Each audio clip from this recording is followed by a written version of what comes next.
që di se si të tërheqi vëmendjen. Dhe në këtë sens, këtë aftësi e ka vendosur dhe po e vendosë pam dhe sot me këtë simbolikën që ti citove të bufit që po hante miun e ka vënë në funksion të Partisë Demokratike. Thash këto mund të jenë gjeste simbolika që mund të tërheqin vëmendjen e medias, mund të japin ushqim medias që të flasin për të dhe të çojnë oksigjen tek Partia Demokratike, mund të ndihmojnë elektoratin e Partisë Demokratike që gjej më shumë frymëzim dhe gjej më shumë shpresë si strateg. Në fakt, kjo është nga një elementet kryesore që do duhet bëj ai, sidomos kur në gjuhën e zotit Lacivita, Partia Demokratike dhe opozita konsiderohet the underdog, pra ai garuesi që është në dizavantazh. Kështu që një nga elementet kryesor të fushatës dhe të komunikimit të Partisë Demokratike dhe të opozitës në tërësi duhet të jetë dhe elementi i shpresës, i frymëzimit, të gjen momente të ndryshme dhe simbolika të ndryshme që i përmendëm disa,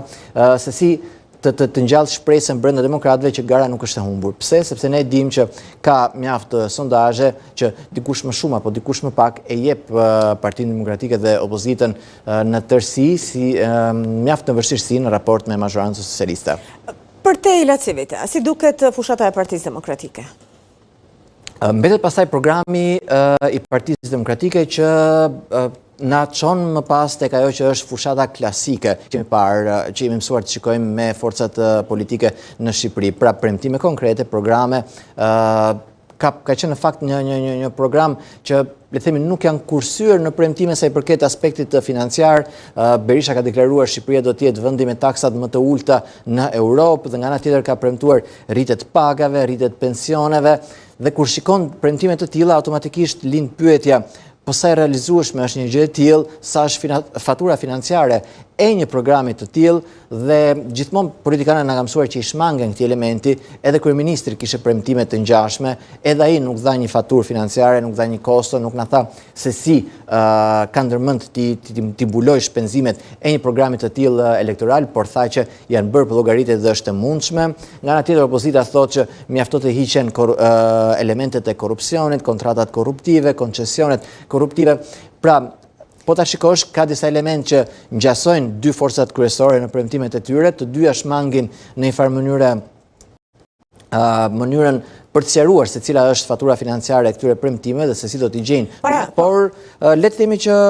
tek Partia Demokratike ka mjaft element të ndryshëm të një fushate që mund të konsiderohet fushata klasike e një force të gjatë. Para se të mbyllim të bisedë e cila është e shkurtër për faktin se po fillon ceremonia, unë do të pyesja për Bashkimin Evropian. Pra, Partia Demokratike përballë Bashkimit Evropian dhe është rastësi që në datën 14 prill Bashkimi Evropian ka thirrur një tryezë ndërqeveritare për të hapur disa grup kapituj të tjerë për integrimin e Shqipërisë në BE. E rastësishme apo jo është e vështirë ta thuash në fakt, do doja të shpresoj që të ishte një rastësi, mos harrojmë që një takim i tillë ishte programuar fillimisht të bëj për fundin e marsit, diku nga data 18 mars u shtyp pa një shpjegim, në fakt dhe nuk është dhënë ende një shpjegim pse ndodhi kjo shtyrje dhe ndodh pikërisht pak ditë kur ka filluar zyrtarisht fushata elektorale, është e pamundur mos të shikosh si një oksigjen për Partinë Socialiste. Edi Rama mjaft lehtë do ta ketë që ta shfrytëzojë një element të tillë në favorin e vet, sepse nëse nga Partia Demokratike dhe zoti Berisha pak ditë më parë dëgjuam që Europa ja gristi pasaportën europiane Edi Ramës, është pikërisht kjo pasaportë ka libeteje se premton Edi Rama në këtë fushat. Zoti Rama lajmin e sotëm, njoftimin e sotëm e shoqëroi pikërisht me ironi ndaj këtij ngacmimi të Berishës, duke thënë të hënën në BE për konferencën e 4 të negociatave për një tjetër seri kapitujsh që hapen. Këto janë negociatat më intensive në historinë e integrimit. Pra, është pamundur të mos shikojmë se si Rama do ta shfrytëzojë në favorin e tij një element të tillë. Në fakt, po të kishin qenë pak më të kujdesshëm në Bruksel,